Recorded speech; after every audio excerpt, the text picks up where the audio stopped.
My name is Billy Larkin. I'm 35 years old. And right now, every phone in my grandmother's backyard is buzzing at the same time, because my mother just dropped a message into our family group chat. Every aunt, uncle, and cousin, 48 relatives in all, with a single attachment, a bill. $347,000. The subject line reads, "The cost of raising a failure." Today is Mother's Day. The whole family turns to look at me. They're waiting for me to cry or apologize or crumble. Here's what none of them know. The woman who billed me for raising me from birth didn't raise me for the first 7 years of my life. My grandmother did. I don't argue. I don't cry. I pick up my phone and send one thing into that group chat. A single photograph. By the next morning, 47 people have blocked my mother. The 48th is my grandmother, and she doesn't block her. She does something far worse. Welcome to my channel. Before I tell you the rest, if this story grabs you, hit like and subscribe. But only if you genuinely want to hear more. And tell me in the comments, where are you watching from, and what time is it right now? Alright, let me take you back to the beginning. Mother's Day in Savannah starts early. The magnolias along Abercorn Street were already heavy with bloom by 7 a.m., and by the time I loaded my car with a 3-tier lemon pound cake and a cooler of fresh strawberry compote, the air was thick enough to chew. I'm a baker. I own Larkin's. 2 locations now, plus a catering arm that keeps me busier than I'd like to admit. I didn't plan this career. I was 2 years into a teaching degree at Georgia Southern when Grandma Pearl had her first stroke. Somebody had to be there. My mother wasn't volunteering. She'd only come back into my life when I was 7, after she married Gerald Vance and had Brooke. And even then her attention went to her new family, not her old one. Brooke was 13 at the time of Pearl's stroke. So I left school, moved back to Savannah, and spent the next year splitting my time between Pearl's bedside and a commercial kitchen I rented for $400 a month. The bakery grew out of necessity, not ambition. But none of that matters to my family. To them, I'm the one who dropped out. My mother, Marlene Vance, has a particular way of introducing her daughters. At any gathering, Brooke goes first. My baby, 27, getting married this fall to a wonderful attorney. Then me. And Billy, she makes cakes. She says cakes the way you'd say crafts about a child's glue project. I've catered weddings for 300 guests. I employ 11 people. Last year, I cleared more revenue than her real estate office, but in Marlene's version of the family, I'm still the dropout who plays with frosting. I pulled into Grandma Pearl's driveway that afternoon, carrying a cake I'd been up since 4 a.m. to finish. In my mother's purse, I'd later learn, was a message she'd drafted 3 weeks ago. Pearl Whitfield's house sits at the end of a dirt and gravel lane in Thunderbolt, just south of the city. It's a 1940s cottage with a screened porch that wraps around 3 sides, a ceiling fan that clicks on every 4th rotation, and a magnolia tree in the front yard so old it has its own lean. This is the only place I've ever felt completely safe. Grandma Pearl met me at the screen door. 81 years old, 5'2", hands still steady enough to thread a needle. She pulled me into a hug that smelled like lavender talc and sweet tea. "Let me see that cake, baby." She held it at arm's length, turned it once, nodded. "You outdid yourself." Then she asked about the catering contract I'd landed last month. A corporate event for a Savannah hospitality group. She asked real questions. Revenue, staffing, timeline. Pearl was a bookkeeper her whole working life, and she respects numbers the way some people respect scripture. She's the only person in my family who treats my work like work. Inside, the house was already full. Dottie, my mother's younger sister, was arranging deviled eggs on a platter. Uncle Wayne was fiddling with the grill on the back deck. Cousins, second cousins, great aunts. The usual Whitfield spread for Mother's Day. And then I heard my mother's voice carrying from the kitchen. She was telling Dottie, loud enough for the hallway to catch it. "I've been paying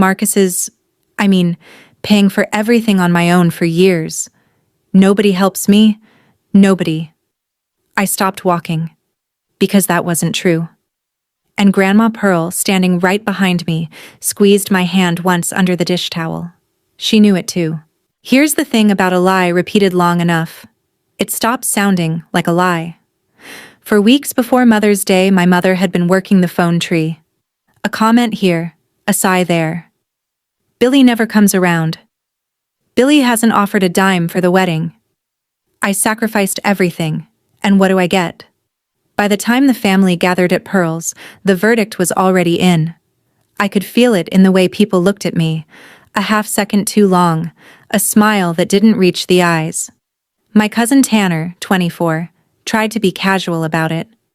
Billy, when you gonna hook the family up with some free cakes? He laughed. A few people laughed with him. It was the kind of joke that isn't a joke. Brooke, my half-sister, touched my arm. Don't take it personally, Billy. He's just playing. Brooke means well, usually. She's 27, engaged to a corporate attorney named Garrett, and has spent her entire life as the easy daughter. The one who stayed in school, followed the script, never made Marlene frown. She doesn't know what it's like to be the other one. I carried the cake to the potluck table on the back deck.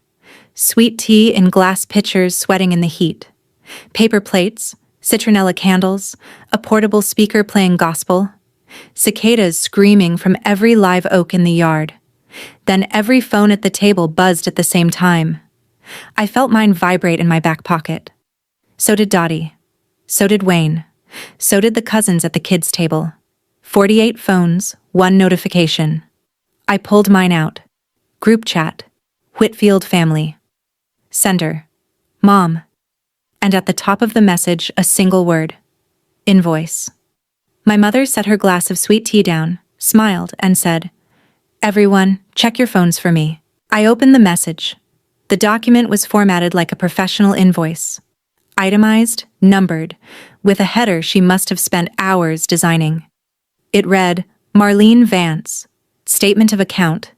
Across the top, in bold serif font. Below that, my name.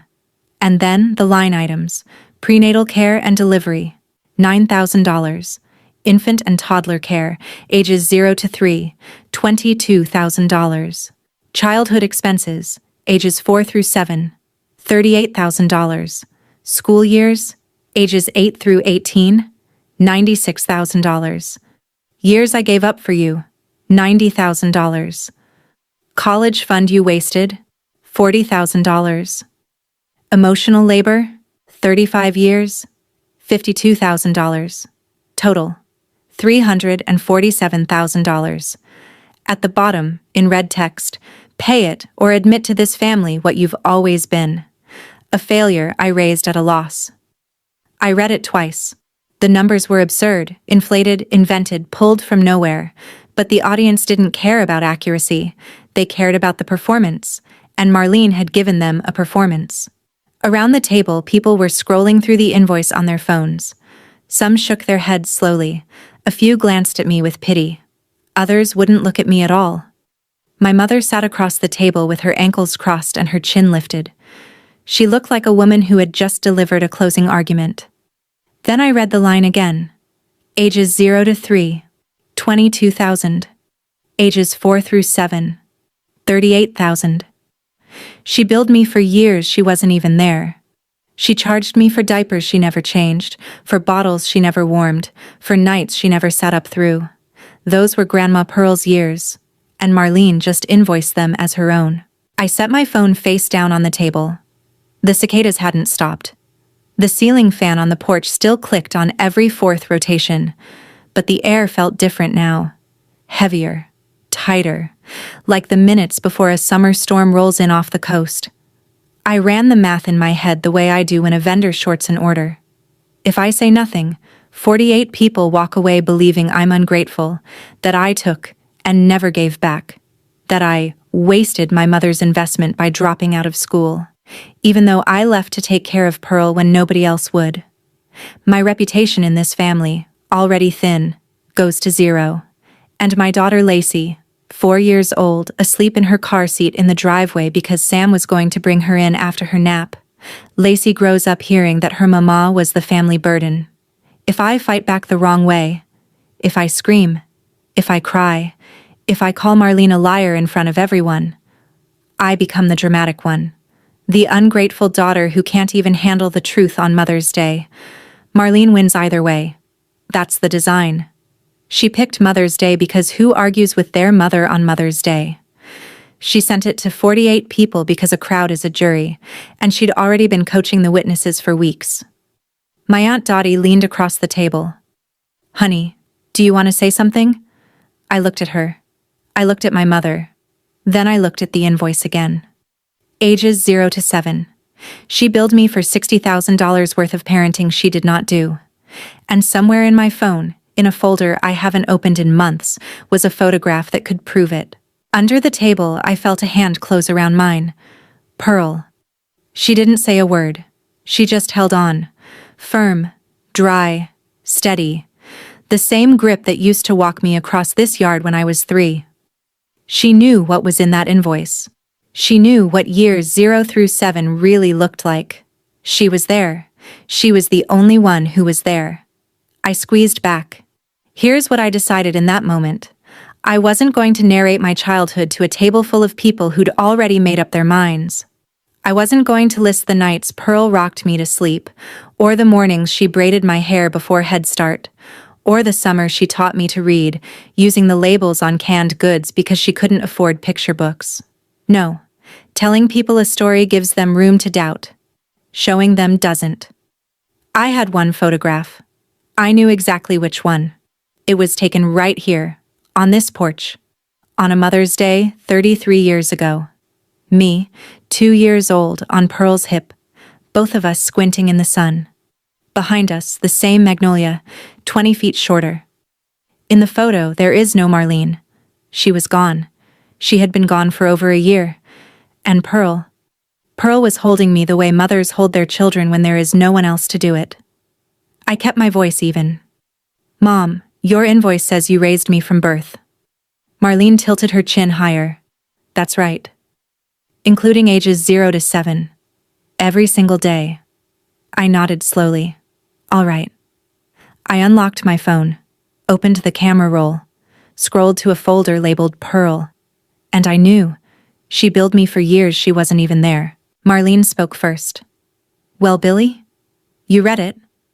Her voice carried across the yard like she was chairing a meeting, practiced, confident. "I did," I said. "So did 48 other people." "Good. Let them hear the truth." "Which truth, Mom?" She narrowed her eyes. "That I raised you. That I sacrificed for you. That I got nothing in return." "From birth?" I asked. "From birth? You're sure about that?" A pause. Half a second. Maybe less. Her smile didn't change, but her fingers tightened around the arm of her chair. Uncle Wayne, 73, sitting in a lawn chair near the grill, cleared his throat. He didn't say anything yet. He just tilted his head the way older men do when something doesn't add up. Marlene noticed. She turned to him fast. "Wayne, you remember. I was there every day." Wayne scratched his jaw. "Marlene, I remember Pearl having that baby quite a bit." "Temporarily," Marlene said. "While I was working?" "Working where?" Wayne asked. The yard went quiet. Somewhere a mockingbird was calling from the magnolia. The ceiling fan clicked. Marlene straightened her back. "I don't have to justify myself to you, Wayne." Then she turned to the rest of the table. "I don't have to justify myself to any of you. I'm the one who raised both my girls. I'm the one who went without so they could've." Dottie, who had been watching this with her fork frozen halfway to her mouth, lowered her plate. "Marlene, she has a point. Where exactly were you those first years?" Marlene's jaw clenched. "I was getting my life together. That's what mothers do. They rebuild." "And who had Billy while you were rebuilding?" Wayne asked. That's when Pearl set her fork down. I could feel the table shifting. Not physically, emotionally. The people who'd been nodding along with Marlene 5 minutes ago were now looking between her and Wayne, between her and Pearl, and the math wasn't adding up. I pressed, but gently. "Mom, Your invoice lists infant care at $22,000. That's right. And childhood expenses, 4 through 7, at $38,000. I raised you, Billy. What address were we living at when I was 3? Silence. Marlene blinked. We moved around. We didn't move around, Mom. I lived here. At this house. With Grandma. That was temporary. I already said that. 3 years is temporary? I was working, Billy. I was building a career so I could give you a future. Her voice climbed half an octave, and I recognized it. The tone she uses when a real estate deal is going sideways, and she needs the buyer to stop asking questions. Around the yard, phones were still glowing. People were rereading the invoice, and now they were reading it differently. Tanner lowered his phone. Aunt Dottie's lips were pressed into a thin line. I wasn't shouting. I wasn't calling her a liar. I was just asking dates and addresses, and the dates and addresses weren't matching the invoice. My cousin Tanner, the same one who'd joked about free cakes an hour ago, looked at his mother, Dottie, and whispered something I couldn't hear. Dottie nodded, then turned to Marlene. Marlene, she's got a point. Marlene's nostrils flared. You're all going to take her side? After everything I've done? Nobody answered. The cicadas filled the gap. I hadn't shown the photograph yet. I wanted to see how far she'd go. Marlene did what Marlene always does when she feels the room slipping. She stood up. She pushed her chair back, pressed both palms flat on the table, and addressed the crowd like a pastor at a revival. Let me be clear, she said. I carried that girl for 9 months. I gave birth to her. I came back for her. I enrolled her in school. I drove her to every activity, every doctor's appointment, every... You enrolled me in 3rd grade, I said. I was 8.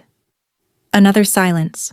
Because enrollment in 3rd grade means someone else handled kindergarten, 1st and 2nd, and everyone at this table went to school.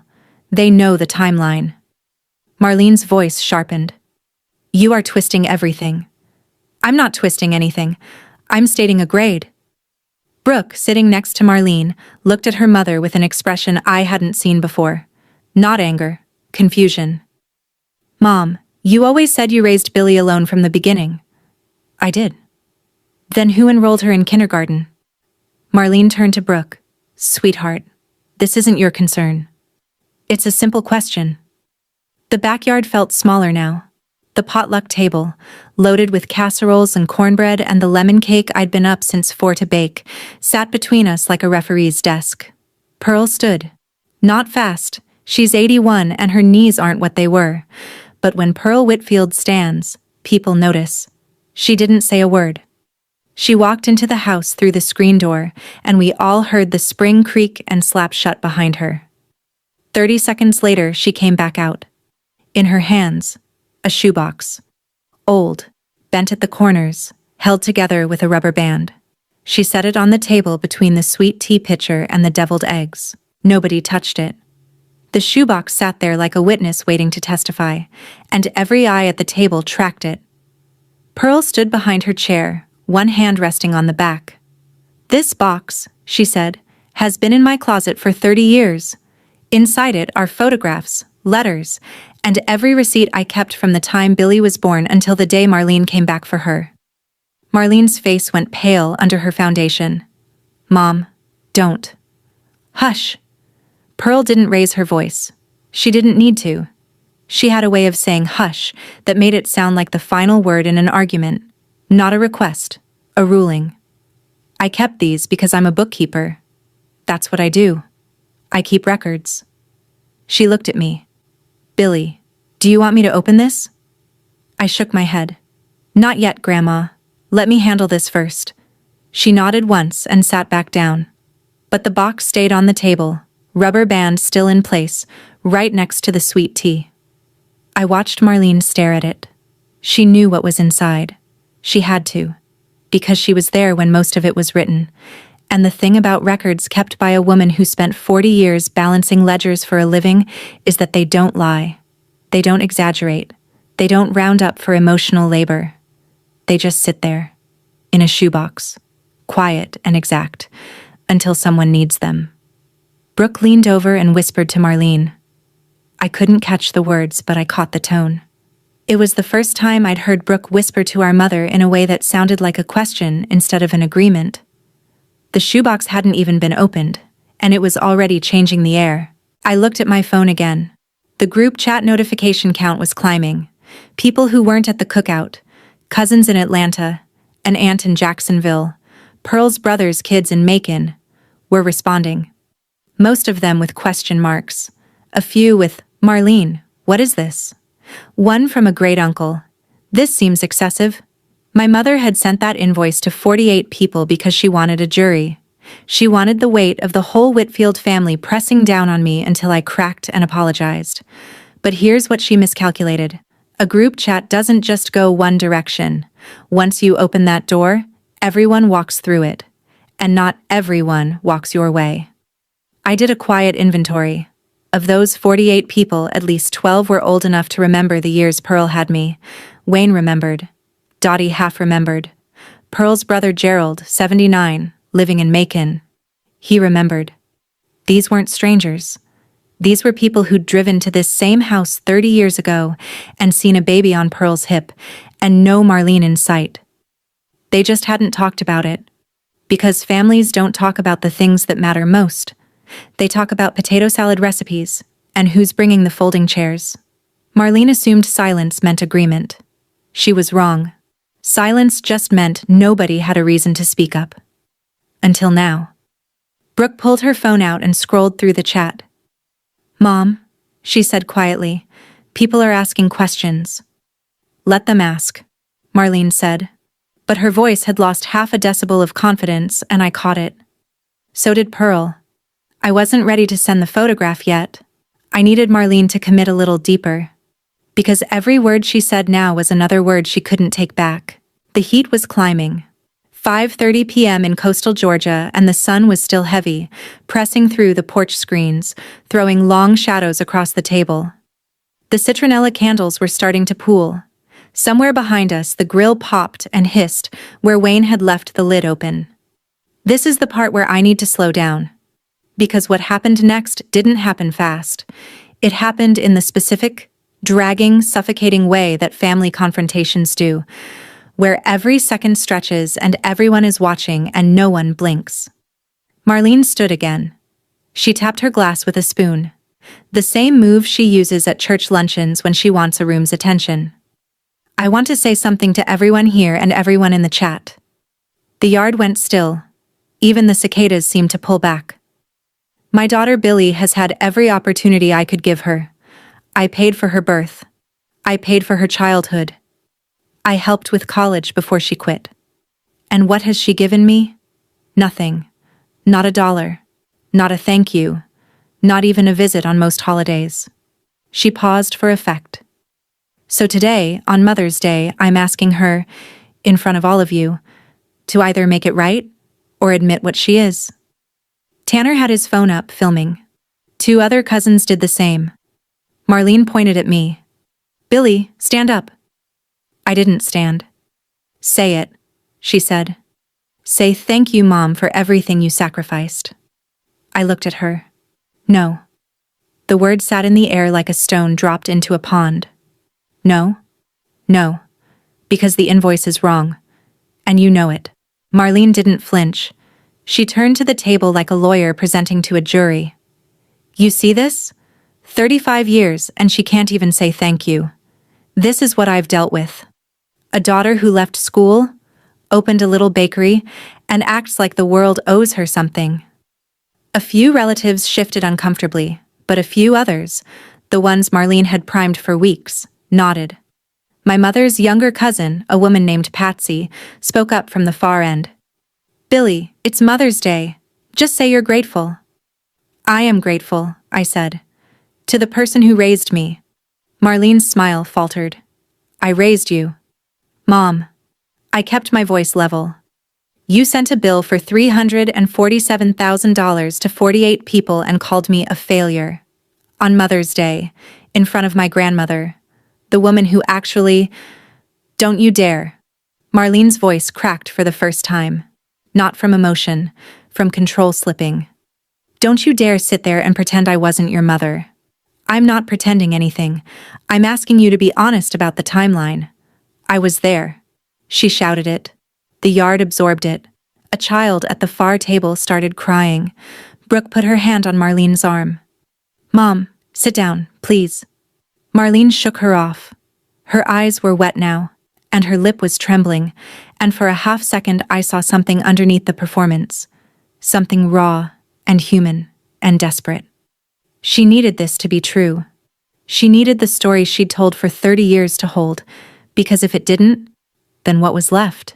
I could have destroyed her right there. I could have stood up and listed every year, every address, every night that Pearl sat up with me while Marlene was building her new life 3 states away. I could have told the table about the monthly checks I'd been sending Pearl for the last 6 years, for the roof repair, the physical therapy after the second stroke, the new water heater, because I was the one taking care of the woman who took care of me. But that's not how you win a fight like this. You don't win by out-talking someone who has rehearsed their version for 30 years. You win by showing something they can't talk around. Mom, I said, you billed me for ages 0 to 7. I raised you. Then you'll recognize what I'm about to show everyone. I picked up my phone, opened the camera roll, scrolled to the folder, found the image. It was a Polaroid, scanned years ago. Faded, slightly overexposed, the colors gone amber the way Polaroids do. In it, a woman stands on this very porch, the same screens, the same magnolia, the same warped floorboards, holding a baby on her hip. The baby is wearing a yellow onesie. The woman is smiling. She has flour on her apron. The woman is Pearl. The baby is me. And the date, written on the white strip at the bottom in Pearl's careful handwriting, May 9th, 1993, Mother's Day. There is no Marlene in the frame. There is no Marlene in the house. There was no Marlene in my life that year. I looked at my mother. I looked at the group chat still open on my screen. I typed one line beneath the photo. Happy Mother's Day to the woman who actually raised me. My thumb hovered over send. I want you to understand something. I didn't plan this. I didn't come to Mother's Day dinner with a strategy or an ambush. I came with a cake. I came because Pearl asked me to come, and because even after everything, I still showed up when family called. But Marlene sent a bill. She called me a failure in front of 48 people. She charged me $60,000 for 7 years of parenting she didn't do. And the only thing I had, the only thing I've ever had against the story she built, was a single photograph of the woman who actually held me. I pressed send. The photo